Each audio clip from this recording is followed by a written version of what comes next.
Welcome to Bind EduTech, and this video is a continued video of the chapter which we were going through.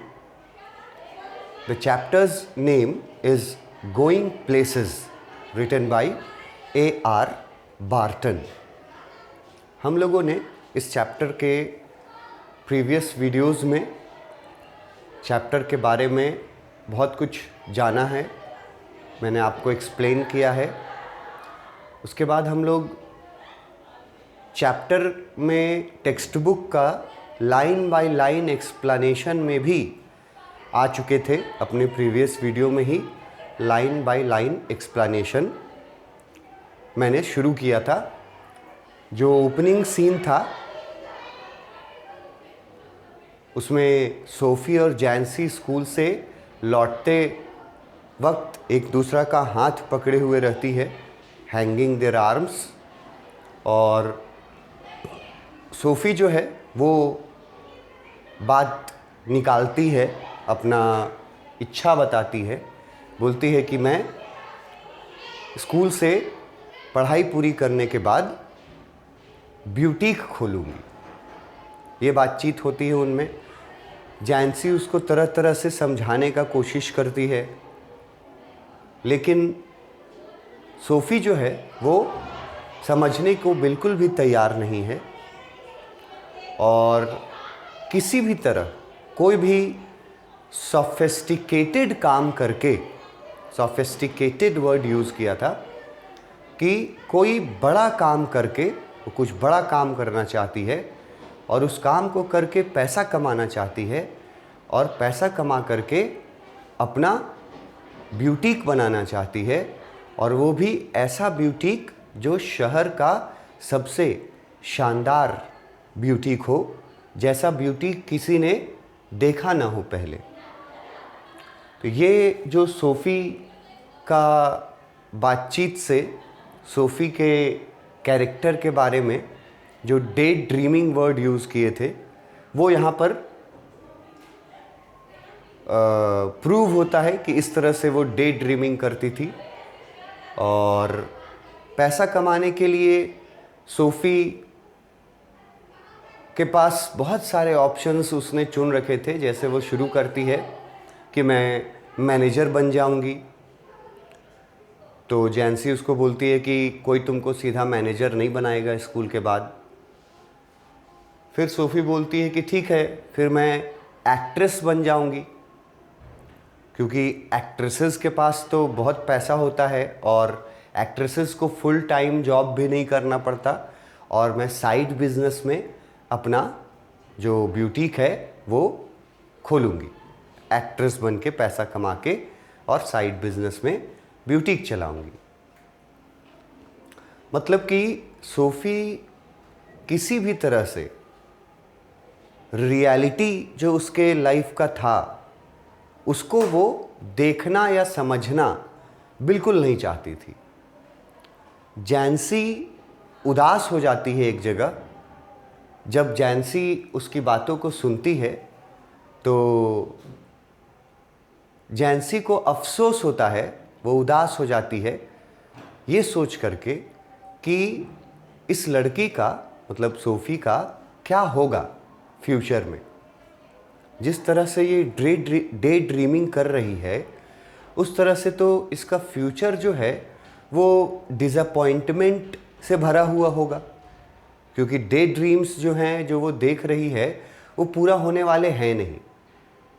जैंसी sensible थी और वो जानती थी कि उन दोनों के लिए पहले से ही ईयर मार्क्ड वर्ड यूज़ किया था, प्री डिफाइंड, पहले से ही डिसाइड किया हुआ है कि स्कूल्स कंप्लीट करने के बाद दोनों लड़कियों को बिस्किट फैक्ट्री में काम करना है। रियलिटी ये था कि बिस्किट फैक्ट्री में काम करना है, और सोफ़ी इस रियलिटी को नहीं जानना चाहती थी, स्वीकार नहीं करना चाहती थी, और अपने डे ड्रीमिंग में खोई रहती थी।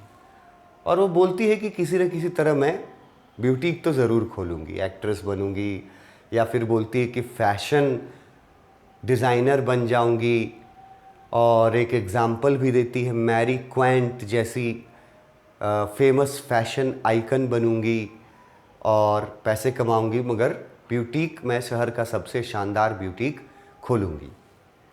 ये बातचीत होते होते सोफ़ी का घर आ जाता है। सोफ़ी अपने घर एंटर कर जाती है, और एंटर करते वक्त भी सोफ़ी ये बुदबुदाते हुए, मरमरिंग वर्ड लिखा है बुक में, मरमरिंग मतलब बुदबुदाते हुए, ये बोलते हुए अंदर घर में घुस रही थी कि अगर मेरे पास कभी पैसा हुआ, चाहे जिस तरीके से भी पैसा आए, मैं पैसा कमाऊंगी और मैं इस शहर का सबसे शानदार ब्यूटीक खोलूंगी। ये बोलते हुए वो घर में एंटर करती है। अब फिर मैंने बताया था कि वो जब एंटर करती है तो उस जगह पर जहाँ वो एंटर करती है, वहाँ पे 3 लोग मौजूद थे। एक छोटा सा रूम था वो, वेरी स्मॉल रूम। उसमें 3 और मेंबर्स थे सोफ़ी के फैमिली के। सोफ़ी के फादर थे वहाँ प्रेजेंट, है ना, वो खा रहे थे। सोफ़ी की मदर थी जो कि साफ़ सफाई में, हाउस होल्ड वर्क में लगी हुई थी। और सोफ़ी का छोटा भाई था डेरेक, जो कि फादर के चेयर के पीछे लटका हुआ था। और वो सोफ़ी के बातों को तीनों लोग सुनते हैं।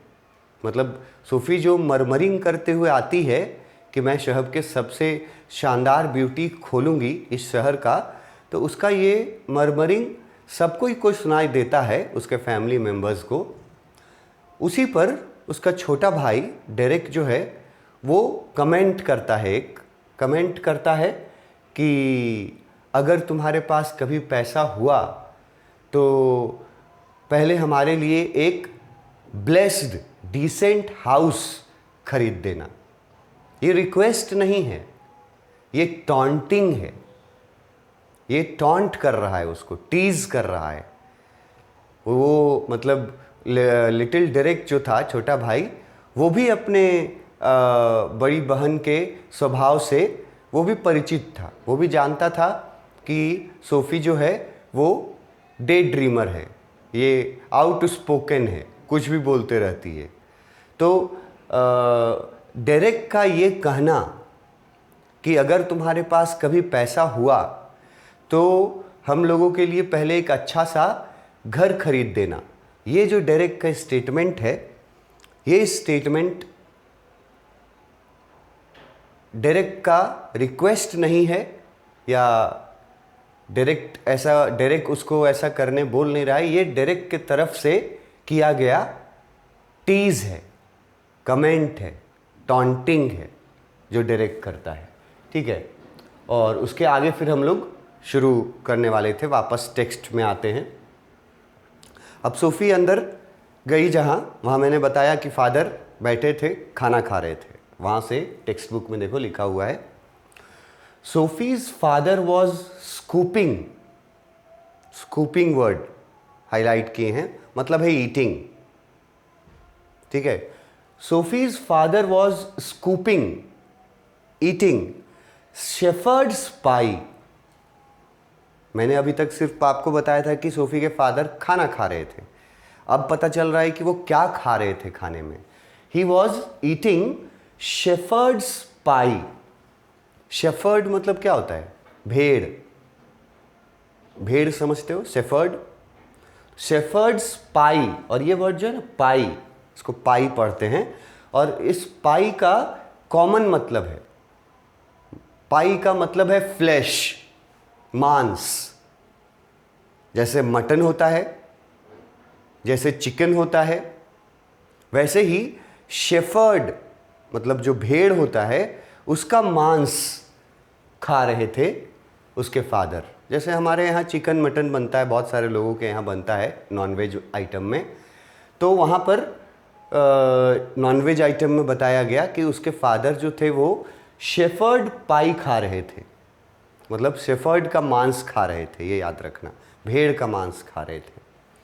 यहाँ शेफर्ड पाई लिख करके उनके खाने के बारे में स्पेशली बता करके कि क्या खा रहे थे, ये बता करके ऑथर जो हैं वो इस ओर हिंट करना चाहते हैं कि वो पुअर मिडिल क्लास फैमिली से बिलोंग करते हैं।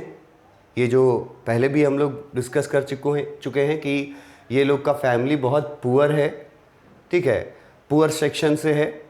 तो शेफर्ड पाई जो है, भेड़ का मांस, वो मतलब पुअर मिडिल क्लास पीपल के लिए था, क्योंकि वो लोग वही अफोर्ड कर सकते थे।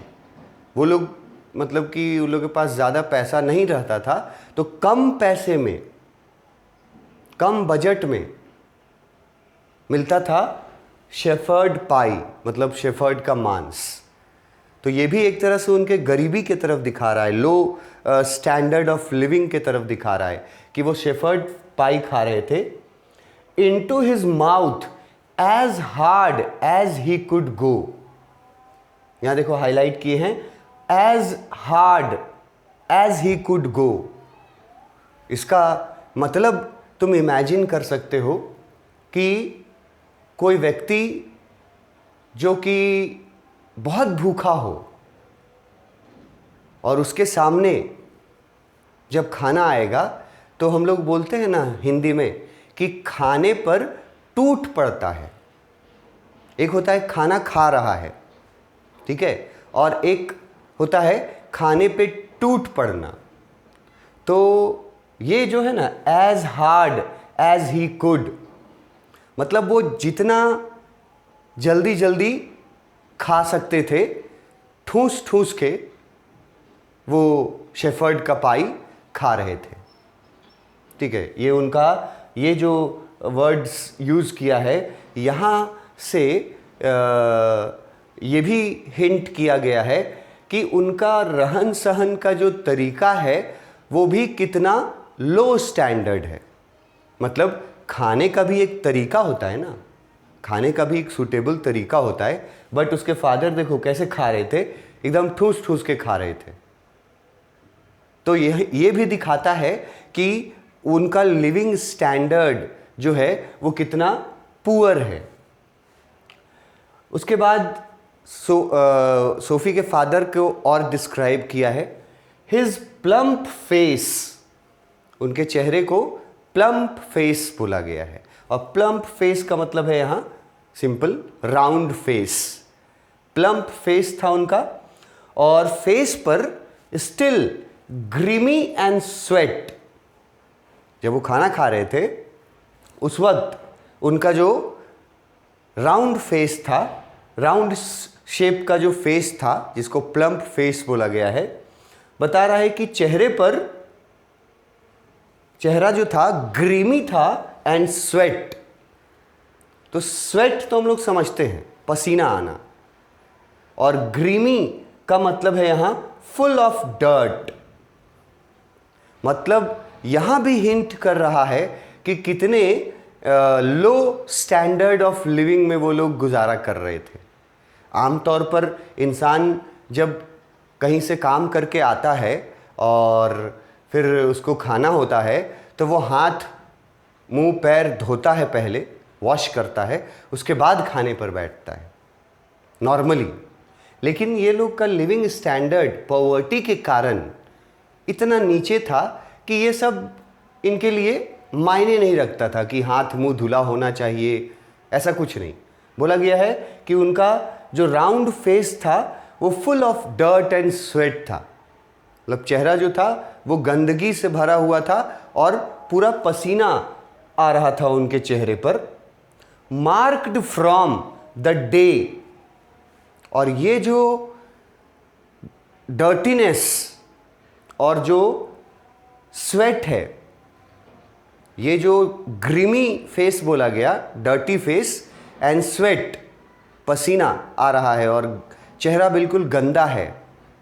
इसका रीज़न यहाँ बताया है, बहुत ही सूटेबल रीज़न बताया है, marked from the day, phrase जैसा यूज़ किया है। इसका मीनिंग मैंने लिख दिया आपके लिए, looking tired after days work. मतलब कोई इंसान अगर दिन भर मैनुअल फिजिकल वर्क करता है और शाम को उसकी क्या हालत होती है, उस हालत को डिस्क्राइब किया गया है यहाँ मार्क ऑफ द डे में, कि दिन भर उसके फादर काम करके आए थे, वो बहुत थके हुए थे और उनका लिविंग स्टैंडर्ड ऐसा था कि ऐसे कंडीशन में वो अपने डर्टी चेहरे के साथ ही और प्लम्प फेस के साथ वो शेफर्ड पाई जो है वो खा रहे थे। नॉर्मली नहीं खा रहे थे, ये याद रखना। ऐसा लग रहा था जैसे कि उसको जल्दी से जल्दी वो ठूस लेना चाहते हैं, भर में लेना चाहते हैं मुंह में। नॉर्मली नहीं खा रहे थे। यहाँ देखो लिखा है as hard as he could go, कि जितना जल्दी जल्दी खाया जा सकता है उतनी जल्दी जल्दी वो खा रहे थे खाना। फिर उनके प्लम्प चेहरे के बारे में बताया, उनका डर्टी और स्वेटी चेहरा बताया, और लेकिन कारण बताया है, उसका डर्टी और स्वेटी चेहरे का कारण बताया है कि he was very tired after days work. पूरा दिन फिजिकल वर्क करने के कारण वो काफ़ी थके हुए थे, और ये भी एक रीज़न है कि उनका फेस डर्टी था और स्वेटी था, और वो खाना खा रहे थे। खाने में क्या खा रहे थे ये याद रखना, इसको शेफर्ड पाई, और उनके खाने का तरीका याद रखना, ठीक है। उसके बाद ये खा रहे हैं खाना। जो डेरेक है छोटा भाई, वो देखो hanging on the back of his father's chair. Derek जो था छोटा भाई, वो अपने फादर के चेयर के पीछे लटका हुआ था। हैंगिंग, लटका हुआ था फादर के चेयर के पीछे। और पहला कमेंट ये किया था कि अगर तुम्हारे पास कभी पैसे हुए, ये कमेंट था, तो हम लोगों के लिए पहले एक अच्छा सा घर खरीद देना। ये पहला कमेंट था। दूसरा कमेंट करता है, दूसरा सेंटेंस भी टीजिंग सेंटेंस बोलता है उसका भाई डेरेक, चेयर पे लटके हुए पीछे, फादर के चेयर के पीछे लटका हुआ है। और दूसरा टॉन्टिंग करता है। क्या बोलता है? She thinks money grows on trees, does not she dad. और वो अपने फादर को बोलते हुए टॉन्ट करता है कि डैड, दीदी को लगता है कि पैसे पेड़ पर उगते हैं। क्लियरली लिखा है मनी ग्रोज ऑन ट्रीज। ये सेंटेंस याद रखना कि किसने बोला था। ये सेंटेंस लिटिल डेरेक का है।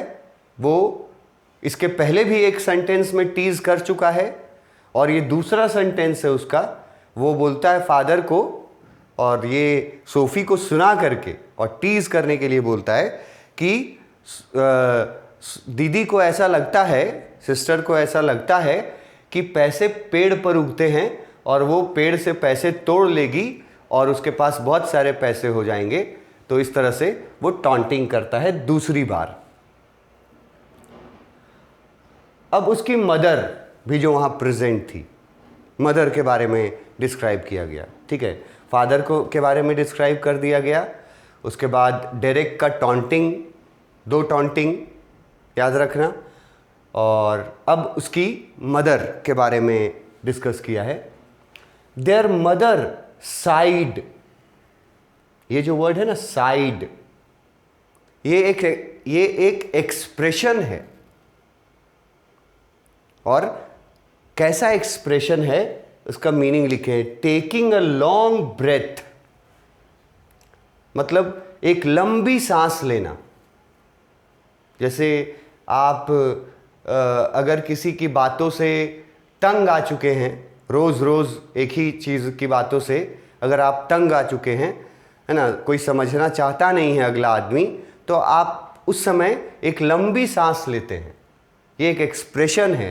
तो उसकी मदर का एक्सप्रेशन अगर पूछ लिया आपसे कि सोफ़ी जब एंटर करती है और ये बोलते हुए एंटर करती है कि मैं एक दिन शहर का सबसे शानदार ब्यूटीक खोलूँगी, तो उस पर लिटिल डेरेक का रिएक्शन तो बता दिया, दो टॉन्टिंग। अगर मदर का रिएक्शन पूछ दिया तो खाली ये एक एक्सप्रेशन है, मदर बोलती कुछ नहीं है, वो सिर्फ एक लंबी सांस लेती है। हर मदर साइड, ये वर्ड याद रखना, लंबी सांस लेती है। Sophie watched her back stooped. Sophie अपनी माँ की तरफ देखती है और देखती है कि उसकी माँ का जो पीठ है वो स्टूप्ड हो चुका है। बैक मतलब पीठ हुआ और स्टूप्ड का मतलब देखो मैंने लिख दिया है बेंट, मतलब झुका हुआ। उसकी माँ का जो शरीर था उसके फिजिकल कंडीशन को यहां डिस्क्राइब किया जाएगा और भी आगे लाइंस में। सोफी देखती है, पहला डिस्क्रिप्शन देती है कि मदर का बैक जो था वो बेंट था, झुकी हुई थी वो, ओवर द सिंक। किस चीज पे झुक करके काम कर रही थी? सिंक पे। सिंक समझते हो? बहुत लोग समझते होंगे, जो लोग नहीं समझते हैं वो लोग के लिए मैं एक्सप्लेन कर देता हूं कि सिंक वर्ड जो ये यूज होता है ये उस जगह के लिए होता है, किचन में, किचन इमेजिन करो और किचन में, हर किचन में एक सिंक लगा होता है। मतलब वो जगह जहाँ पे आप बर्तनों को रखते हैं, गंदे बर्तनों को, फिर वहाँ पे आप उसको वॉश करते हैं, धोते हैं, तो उस जगह को सिंक बोला गया है, बोला जाता है सिंक। जैसे आप जो खाना खाने के बाद कहीं कहीं आप देखिएगा घर में और भी रेस्टोरेंट्स में कि खाना खाने के बाद हाथ धोने का जो फैसिलिटी होता है वहाँ एक आईना रखा होता है, ठीक है, और वहाँ पर जहाँ आप हाथ धोते हैं जिस जगह पे पानी गिरता है उसी को बोलते हैं सिंक। तो उसकी मदर क्या कर रही थी? वो सिंक के ऊपर झुक करके, स्टूप करके, बेंट करके बर्तन साफ कर रही थी। कोई काम कर रही होगी और सिंक का जिक्र आया है तो ऑब्वियस है कि वो बर्तन साफ कर रही थी, यूटेंसिल्स साफ कर रही थी। उसको सोफी देखती है अपनी मदर को and wondered at the incongruity of the delicate bow. थोड़े डिफिकल्ट टर्म्स यूज हुए हैं यहां, ठीक है, जैसे इनकॉन्ग्रुइटी। तब इनकॉन्ग्रुइटी का मतलब है नॉट मैच्ड, मतलब अनमैच्ड। इसका फर्दर जो एक्सप्लेनेशन है कि इनकॉन्ग्रुइटी क्यों बोली है, ये आपको हम एक्सप्लेनेशन वाला पॉइंट्स में एक्सप्लेन करेंगे। यहां सिर्फ इसका मीनिंग जान लो। टेक्स्ट बुक में इनकॉन्ग्रुइटी वर्ड है जिसका मतलब है नॉट मैच्ड, और डेलिकेट बो, ये जो बो वर्ड है इसका मतलब होता है नॉट। अब अगर आप नॉट नहीं जानते हैं तो हिंदी में मैं आपको बता दूं कि जैसे हम लोग रस्सी का गांठ बांधते हैं या कोई ऐसा ड्रेस होता है जिसमें धागे लगे होते हैं, स्ट्रिंग्स होते हैं, और उसको हम लोग बांधते हैं। गांठ बांधने वाले धागे को वो नॉट बोला जाता है। ये जो नॉट लिखा हुआ है और इसी का मतलब है बो, BOW, यहाँ पर नॉट, ठीक है। तो अपनी माँ को देखती है, माँ सिंक पर झुक करके काम कर रही है और अपनी माँ को देख करके सोफ़ी को थोड़ा अफसोस भी होता है क्योंकि उसकी माँ का उम्र जो था वो उसके फिज़िकल कंडीशन से मैच नहीं कर रहा था, नॉट मैचिंग फिज़िकल कंडीशन से, ठीक है। और उसकी माँ ने एक एप्रन पहन रखा था, आगे आप देखिए, यहाँ देखो, एप्रन स्ट्रिंग्स। एप्रन क्या होता है ये देखो यहाँ डिस्क्राइब किया गया है लंबे में। कि एप्रन किसको बोलते हैं। बहुत सारे लोग जानते होंगे कि एप्रन किसको बोलते हैं। हाँ, जो लोग नहीं जानते हैं वो लोग को यहाँ एक्सप्लेनेशन में पता चल जाएगा। ये जो बो वर्ड यूज़ किया है, इसको कीवर्ड्स को याद रखना मदर के बारे में, ठीक है। पहला कीवर्ड कि मदर का क्या रिएक्शन है, तो साइड, मतलब एक लंबी सांस लेती है, बोलती कुछ नहीं है। दूसरा कीवर्ड कि सोफी माँ को देख करके क्या ऑब्जर्व करती है उसके बारे में, तो लिखना है कि देखती है कि वो सिंक के ऊपर झुकी हुई है, कुछ काम कर रही है। और सोफी को अपनी माँ के बारे में देख करके ये लगता है कि सोफी की मदर का जो हेल्थ होना चाहिए, जो अपीयरेंस होना चाहिए, वो नहीं है, नॉट मैचिंग, वो मैच नहीं कर रहा है। और उसकी माँ ने एक एप्रन पहन रखा है और उस एप्रन का जो स्ट्रिंग है, जो धागा है जो बांधा जाता है, फीता जिसको बोलते हैं, वो एप्रन का फीता जो है वो बहुत डेलिकेट तरीके से, मतलब बहुत नाजुक तरीके से बंधा हुआ है। यहाँ तक वो अपने माँ के बारे में नोटिस कर रही है। इसके आगे हम लोग नेक्स्ट क्लास में देखें। Thank you.